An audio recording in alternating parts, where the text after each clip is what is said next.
guys, welcome back to the Home and Homestead. If you're new, I'm Rebecca. Today we're going to be baking together. We're going to make a peach cobbler. This is a really easy classic dessert recipe. You can use frozen, fresh, store-bought canned or home canned peaches for this recipe.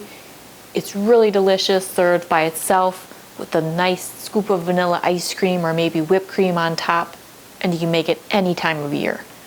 So let's head to the kitchen and make some peach cobbler. So the first thing we need to do is prepare our peaches. So you can use fresh peaches, just remove the pit and slice them. You could also peel them, but I like to leave the peels on. It gives a really nice color to the cobbler. You can also use frozen, just make sure they're completely thawed, and I like to thaw them overnight in the refrigerator, and then I drain them. If you use store-bought canned, just make sure you drain them as well. If they have a really thick syrup on them, you can also rinse them with a little bit of water to get some of that extra syrup off of them. You could also use home canned peaches, and again for that, just drain away the excess syrup. So here I have some peaches and they've been drained away.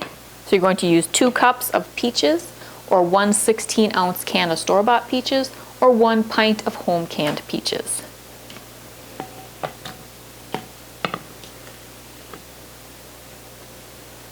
I'm using frozen peaches that I allowed to thaw overnight in the refrigerator. Next we'll add a 1/4 cup of sugar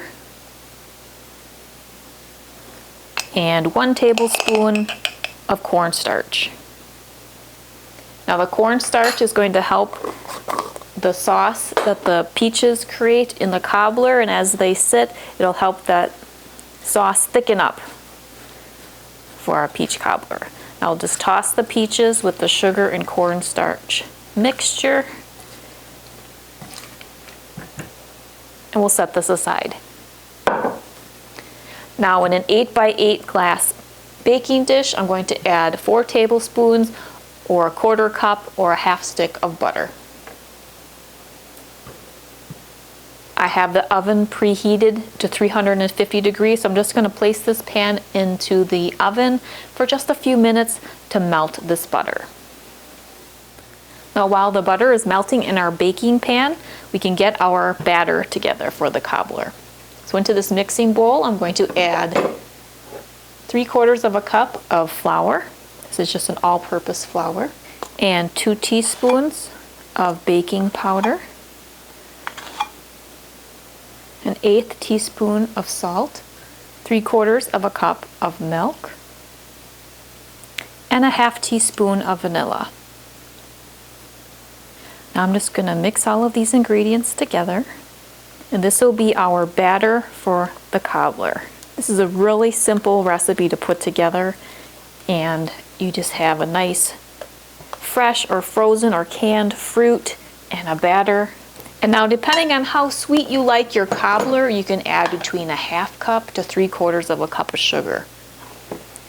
It also will depend on how sweet your fruit is that you're using to create your cobbler. So I like to do about a 1/2 cup. And we'll mix this into the batter.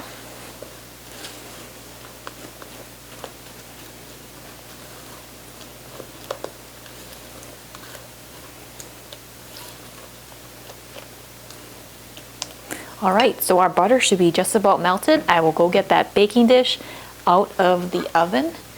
We can move on to the next step. All right, here we have our melted butter in the baking pan that we're going to be using.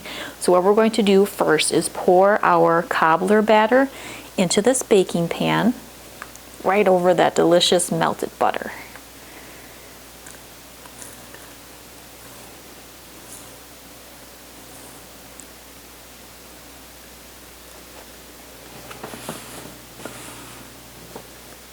And now I'm just going to place the peaches that are now releasing a little bit of their natural juices with that sugar that we added to them, and that cornstarch is helping to create a little bit more of a thicker type of a sauce. And as it bakes, it'll help it stay nice and thick like that as the fruit releases its natural juices even more. That's why it's good to drain the syrup that's in your home canned or store-bought peaches, just so that it doesn't get too runny of a cobbler. If you let it extra saucy and lots of juices for a cobbler, you could certainly leave some of those juices inside of the canned prepared peaches if you wish. So now we can add an optional topping. You can either add a little sprinkle of brown sugar, or if you have a cinnamon sugar mixture, you can sprinkle that over the top. You could also just add a little bit of cinnamon or nutmeg, just to add a little something special on top, and that'll also help create a little bit of a crispy topping. So now the batter that we created will bake and bubble up to the top and create the cobbler topping over our peaches. So now we'll get our cobbler into the oven at 350 degrees, and it'll bake for about an hour. What we're looking for is a nice golden brown topping and a thick peach syrup for our cobbler. I like to start at 45 minutes and see how it's looking and add more time as needed from there. So we'll get this into the oven. If you'd like, you can also place a cookie sheet underneath the baking pan if you're worried about it bubbling over the edges. So let's get our peach cobbler baked. All right, our peach cobbler has finished baking. It took about 45 minutes, and the top of the cobbler is a nice golden brown coloring. And you can see the peach sauce kind of bubbling up through some of the little crevices here. What's nice about a clear glass baking dish is you can see the side here, and the cobbler topping is also pulled away from the baking dish, another sign that it has finished baking. So now I'm just going to allow this to cool and set a little bit, and I can spoon out some and we can have a taste. I really enjoy the peach cobbler served warm, and you can also do a dollop of ice cream on it, and when it melts all over it, it gets really good as well. But we'll just let this cool slightly and have a taste of it as it is. The peach cobbler has been cooling for about 20 minutes, so let's get a piece out here.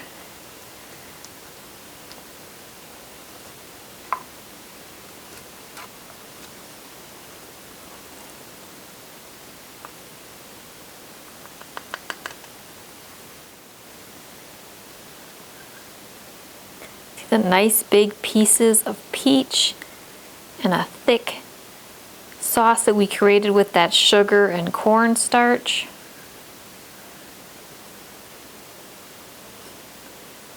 There's a somewhat crispy topping from that sugar and cinnamon we added as well.